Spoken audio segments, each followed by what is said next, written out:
Hi, welcome to the Daddykirbs farm. There's lots of things going on here this morning. We have Heritage Ways here visiting, and they're taking care of ducks and some projects. But I'm going to be here in the garden. I'm going to use this garden space to plant green beans. Last year I experimented with doing short rows going north to south here in this garden space.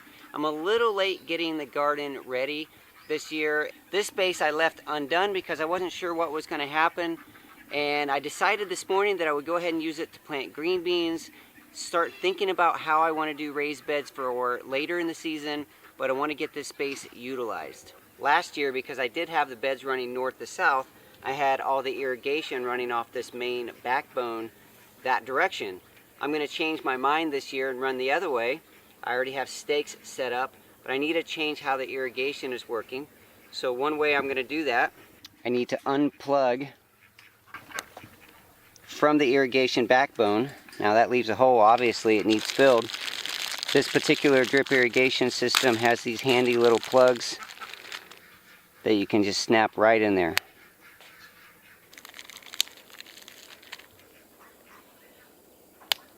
I just disturbed a nest of fire ants.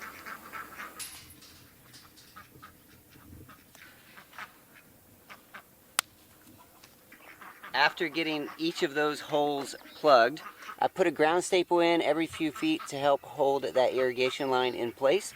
I'd like to give you a little tip on how to get some of those resources for free. This is a beat up old tomato cage. A lot of people will buy these. They'll use them in the garden for a season, realize they're not very good for tomatoes, and then they throw them in the trash. Well, I like to collect them. Either I will try to bend them straight and use them for another season, or I will do something like this. There's lots of good metal here that can be reused. So in this case, I'm just going to take these cutters and cut that wire off.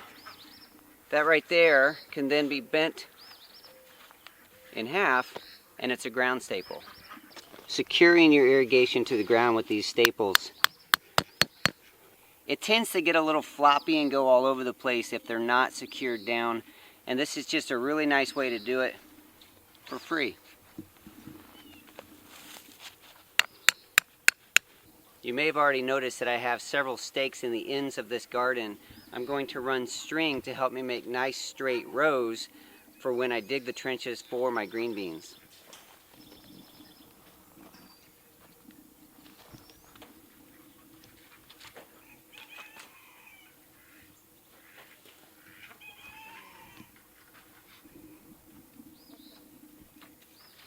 This string here was repurposed from when I was laying out the groundwork for the barn, which is going to be built really soon, hopefully. And instead of just discarding it, thought I'd roll it up on a stick and save it for another project just like this.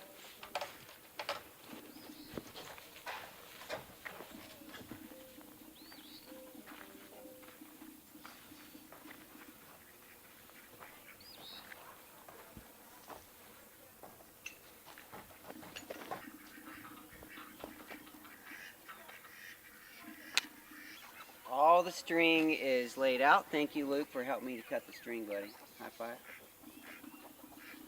Now we're going to dig our little trenches and amend the soil to plant the green beans. We're just going to dig a little trench right under that string.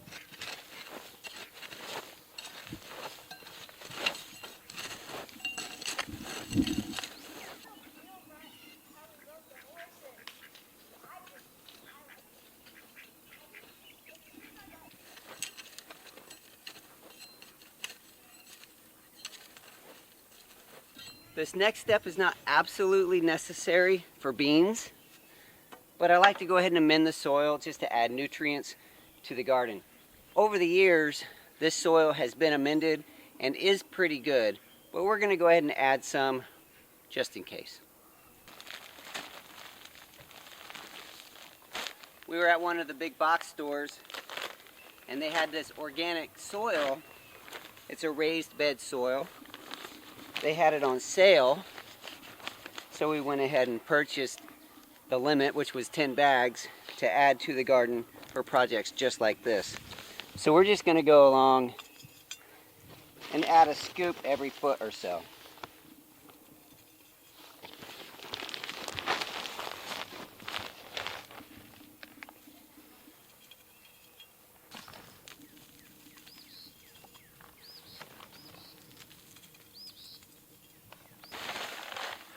It took almost 2 cubic feet to do those 4 rows. Perfect.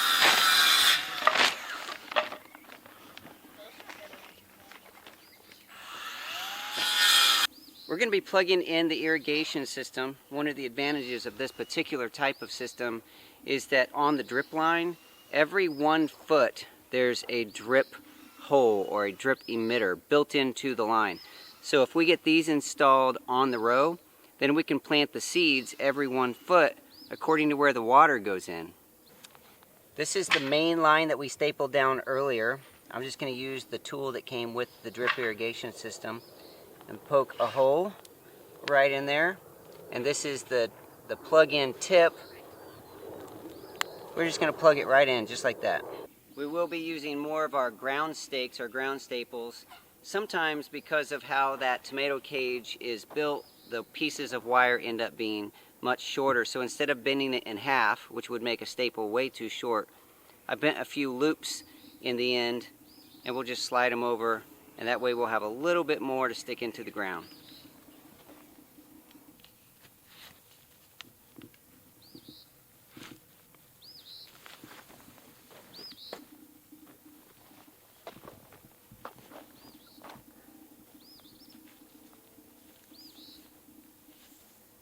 Now remember, at the beginning of the video I showed you how I was using some of the drip irrigation that we had run this way. Well, those were too short, so we're going to put some length of new irrigation line to connect to the old to make them long enough for these longer rows. On the ends, there were these plugs. They're a little bit tough to get out. We'll just pull the plug, and we'll put a new connector that has a plug-in on both sides. Add a section of new.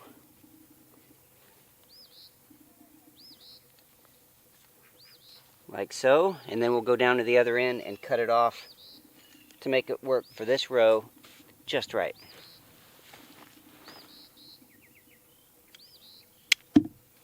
The plug that we took out of the other piece we'll just put in here. Secure the end of that. We'll slide on a few staples and get this secured in place.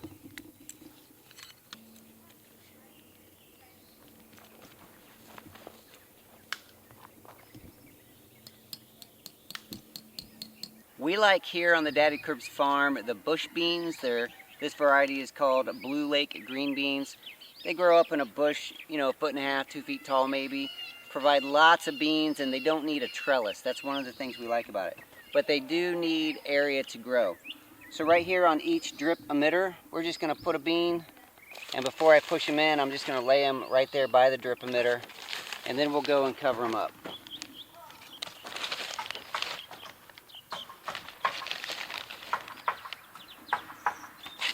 That one looks kind of sad. We'll drop another one.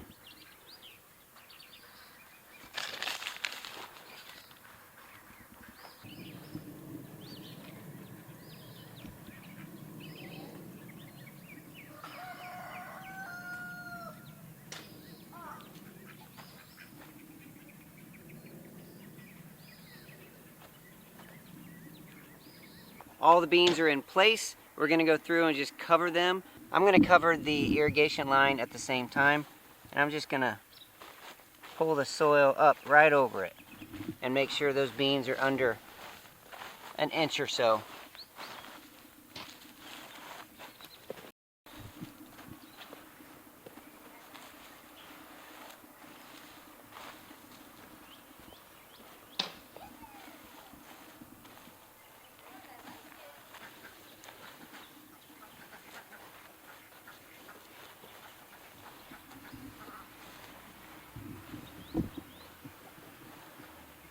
The last step for our green beans is to mulch over the rows to help retain water, protect that ground from drying out and just looking bad. We're going to use some hay that has gone bad. A lot of times farmers will have hay that they don't use, or it gets rained on or whatever and it gets bad. That's what this bale came from. We're going to use it to spread out evenly, protect these beans.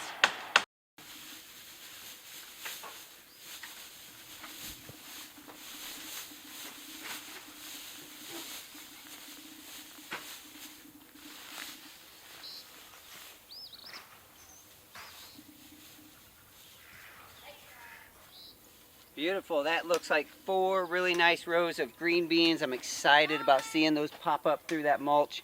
I will be watering down through the mulch occasionally just to make sure the mulch stays wet and stays down on the ground. Hopefully we don't get chickens in here or a windstorm to blow it all away. But in the meantime, I think it's going to do exactly what I need it to do. If you love the idea of gardening but you feel like you don't have the space or the physical ability to work an open space like that, consider a green stock garden. It's a beautifully designed vertical growing container system where there are 6 deep pockets per tier. You can grow a lot of food in a small space. That link will be in the description below. Check it out. Use my coupon code to help you get started sooner. Here on the Daddykirbs farm, I believe that everyone has a story and every story counts. I believe your story counts because I think you count. Thank you for being a part of my story through this video and letting me be a part of yours. I'll talk to you soon. Bye-bye.